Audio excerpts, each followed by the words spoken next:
Hi, I'm Cindy Jo Hinkleman, and I want to say welcome back to Creativity Inside and Out. First of all, I'd like to say thank you to everyone who has been watching the show, either on YouTube or on Spotify, or listening to the show on the various audio platforms where you can hear it, be it Google Podcast or Apple Podcast, wherever you listen. I want to say thank you very much for watching and listening and supporting the show. And if you could subscribe and or follow wherever you're doing it, that would be greatly appreciated, very much appreciated. So today we have yet another kind of art. There are so many out there.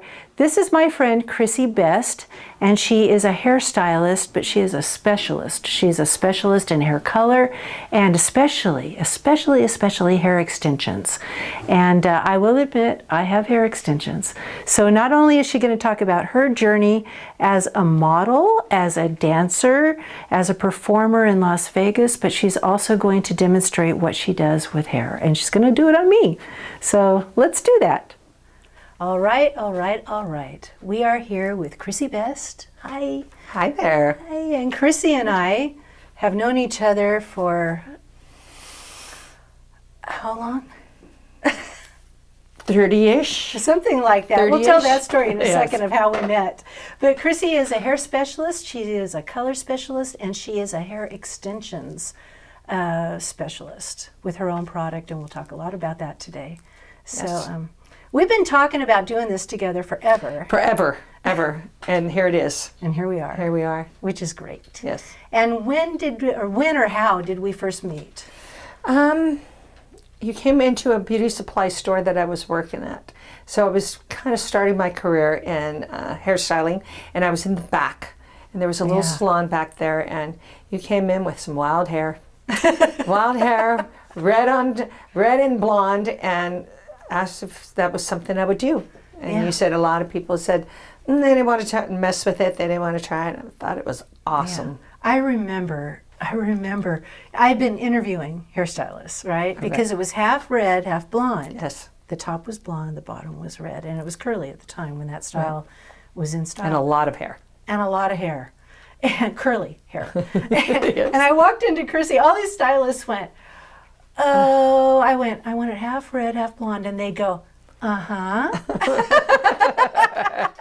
And I walked into you and you went, yes, and we'll do this and we'll do that. And I went, that's my girl. There it is. Right there. And here we are all these years later. That's right. And Doing it's our not thing. half red, half blonde anymore, but or curly. Or curly. But that was fun. That was about 10 that years was we good did stuff. That was good stuff. Yeah. The start of something different. You did a beautiful job off on the that. grid. Yeah, right. That's right. All right. So let's start like we do. Let's go back to childhood, where you were born and raised, and siblings, all that kind of stuff. Pittsburgh, Pennsylvania. I grew up in the South Side, so that's down there with the Serbians. Okay. And are you Serbian? I am Serbian, and I'm Polish. So we had a little bit of this, a little of that back in the day in Pittsburgh. We grew up in our little areas, so it was great. Yeah. And I have a brother and a sister. I did. They're gone. But I have 4 stepsisters that I see off and on out of Pittsburgh and keep in touch with. And for the most part, my world is out here. Fantastic. Here in California. I am in California. Out here in California. That's right. I want to add, too, that we're going to talk about, Chrissy has an extensive past as a performer, and we're going to touch on some of that today, too. And a model, a dancer, singer, all kinds of things. Yeah, you have such a history. So you went to, and mentioning that, you went to a performing arts high school. I did. At Point Park College. I was working with a local dance studio, and then became the Pittsburgh Ballet Theater began. I was the first ballet company in Pittsburgh, and it came out of Point Park College / Pittsburgh Playhouse, Carnegie Mellon, all that little area. And inside of Point Park College, they had the academy. So I quit my high school and went there and had a performing arts high school for about 2.5 years while I was in the ballet company. Oh my gosh. Yes. So you quit regular high school? Yes. To do that? Yes. And that was okay? Yes. Yes, it was. It was before fame and all the things that, we know of when we watch TV. It was before that. So, it was up to our parents, believe it or not. Our parents had an say-so in our education. I was going to ask you if that was your decision to go there. Yes. And my parents backed me up 100%. Because you wanted to study ballet and dancing? Or dancing was my life. Oh, that's beautiful. I was born to dance, and that's what I did. Yeah, yeah. Did they have other kinds of dancing there too? Ballet? We studied African. We studied tap. I mean, I've taken all of it. Tap. But the academy itself was specific for the ballet company. Okay. It was just for our company. All right. Yeah. And so when did you get into actually performing? Coming out of that, when did you get into? Well, I was performing before the ballet company because I was with a school that did perform, and so I was semi-professional. And then I went on to win a contest of Loomis, Pennsylvania when I was younger, and so that exposed me to a lot more performing and spotlights and opening of different businesses. I was there to cut the ribbons and things like that. Really? And I was 12. I was 12. You were 12? I was 12, and I was Little Miss Pennsylvania. And so that started the public life, I guess. And then I pulled back from that, and then I started in the ballet company. Ballet company, I quit that because I got a little bit too tall. There wasn't enough men at that time that when I put point shows on that could partner me.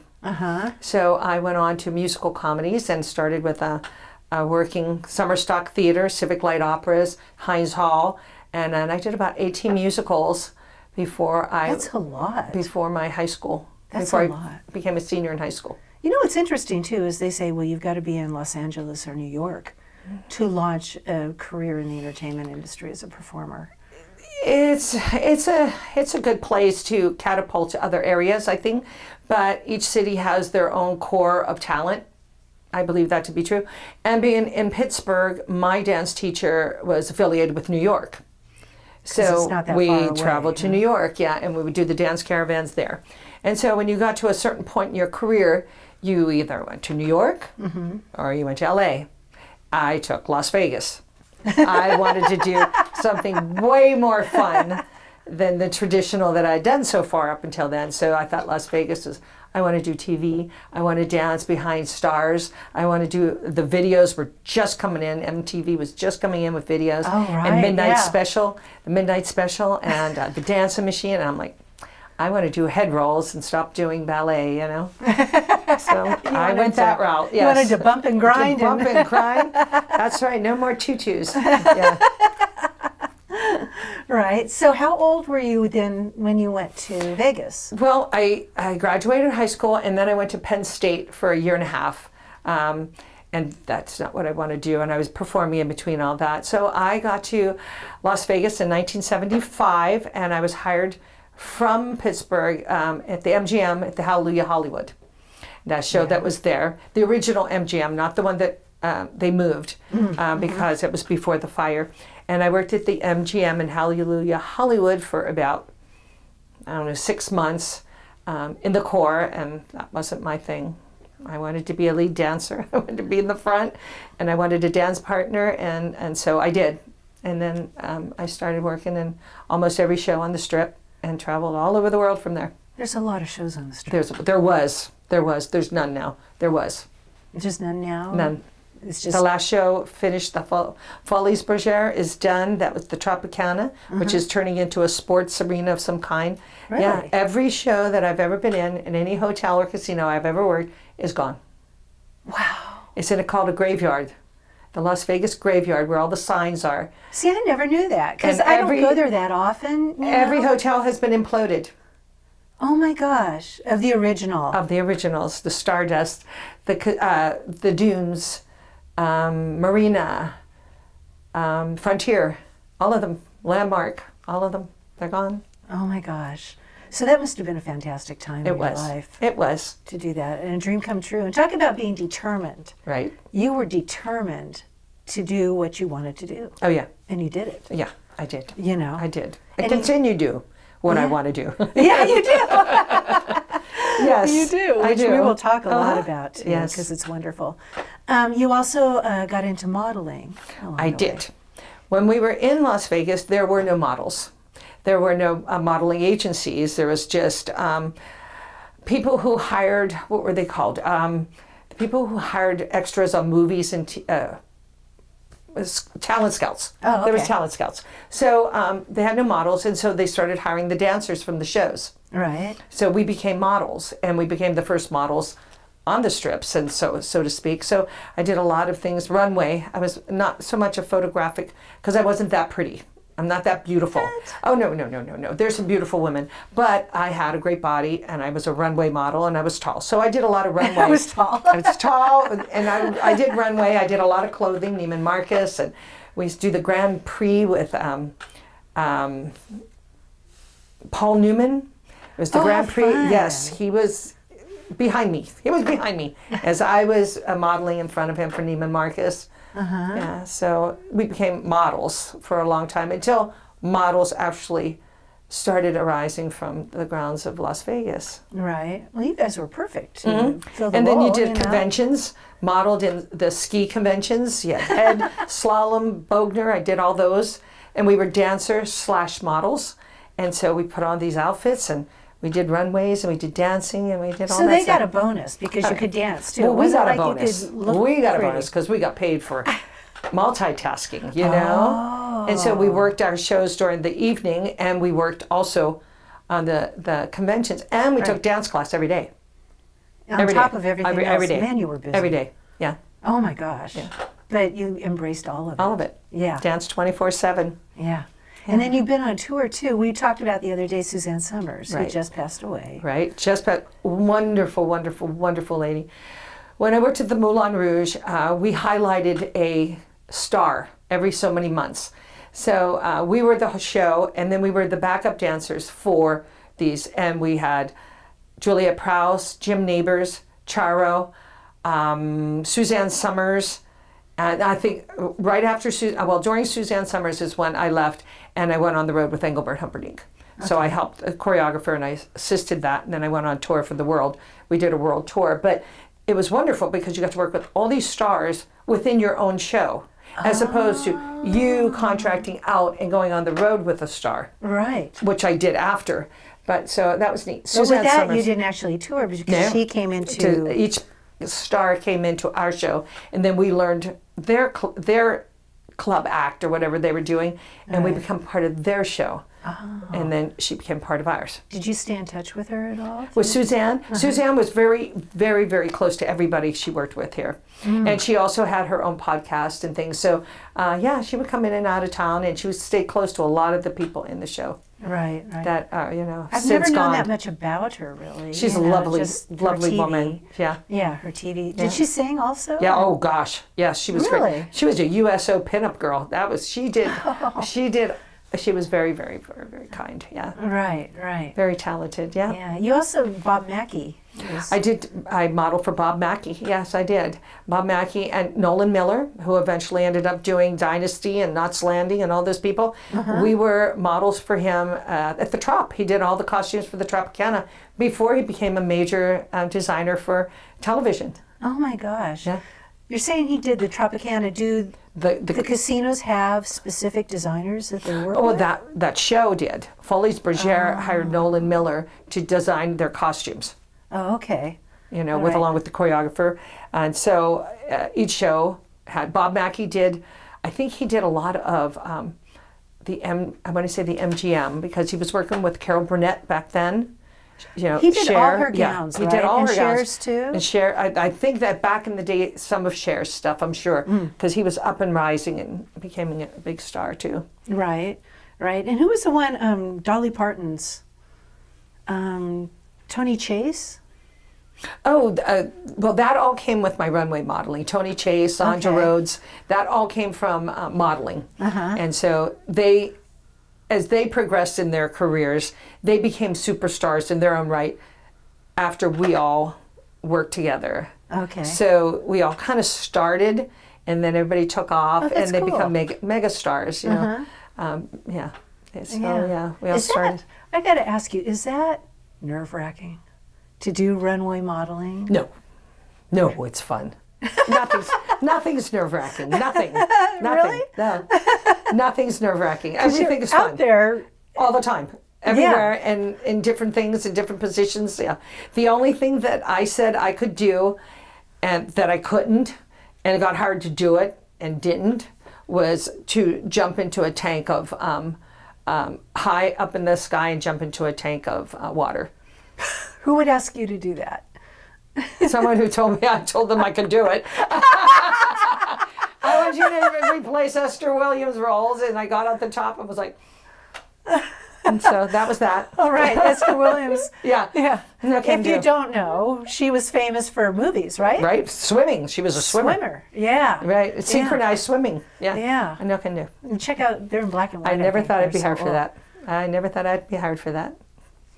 Yeah, So, yeah. Yeah, I disappointed them. Yeah, plug your Oh, my nose. nose, yeah, not quite what they were Going looking for. in. As you scrunch up your face. I do, my nose. Yeah, no, can do. That is so funny. So I'm thinking costumes in shows too. Did you wear any costumes along the way that made it difficult to dance? Or Yes, a lot of the ones were difficult. You have dancers and you have showgirls. Besides all the other cast members, showgirls did wear the big costumes and the big headpieces, and the dancers wore modified versions. And there were covered dancers and there was uncovered dancers. So you had your dancers and your nudes. They called them nudes, and they were topless-ish because Right. all the costumes were so magnificent. It was a second thought that they were, nude. Yeah. But the costumes were a lot of time very hindrance and fell upstairs and we fell downstairs. We went forward, like the old Lucy movies, and you go forward, you go back, you step on something until you crawl inside your clothes, where you go down, And of course, or things that you're doing a head roll and the beads go and slap you across the face or hit your legs. But that comes with the costume designer modifying your stuff after the fact. Because they have could visions. you say this did this to me, and then they come Well, back? they could see it. Yeah, you rehearse. Swap. You got whacked on that You one. got whacked so- on that one. Or the girl next to you, your beads would get all tangled or something. You're like, Right. okay, that's not working. Right. I've done nothing like you've done. I've done a tiny Right. bit of modeling, and I just love having dressers.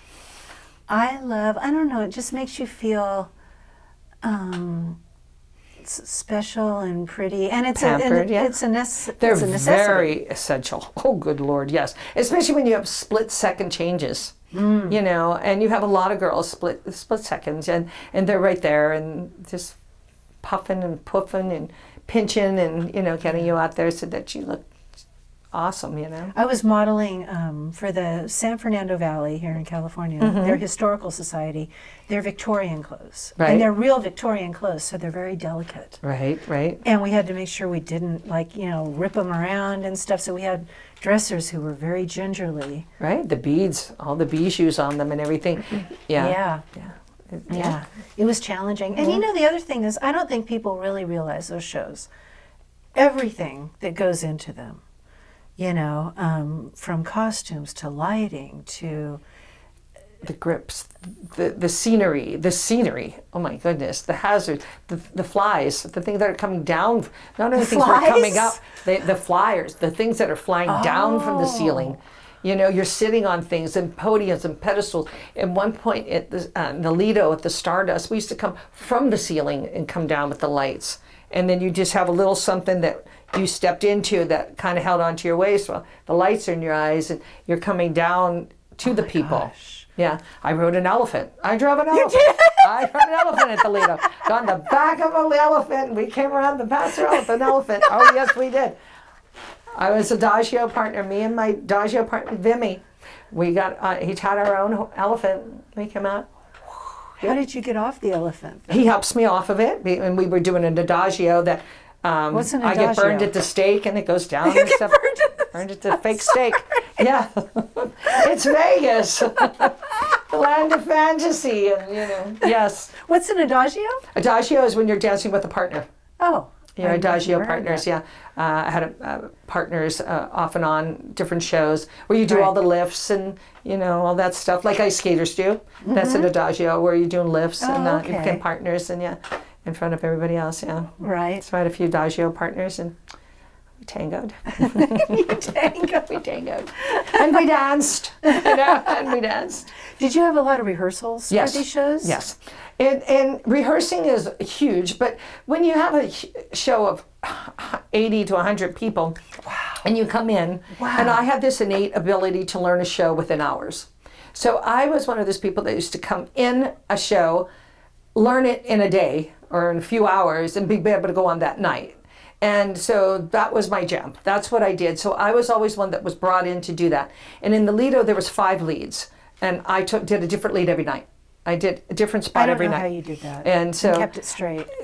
That was what I did. So I got hired, and so then I would take somebody's place when they come in. Somebody's leaving, I would fly. I went up to Harris and fly in and learn it, do it until they hired a girl, permanent spot, and I'd leave. Right. And so that was coming. So I never really stayed in a show longer than 6 months or so. Right. 6 to 8 months. And then move on to another show and to do other things, yeah. Oh my gosh. So you mentioned you were on the road too. Yeah. With Engelbert. With Engelbert, world tour. Yeah. Do you like being on the road? Did you like being on the road? No, not as much as I thought I would. No. It's kind of lonely. You know, Engelbert has a fan base of a lot of older women and an older the entourage.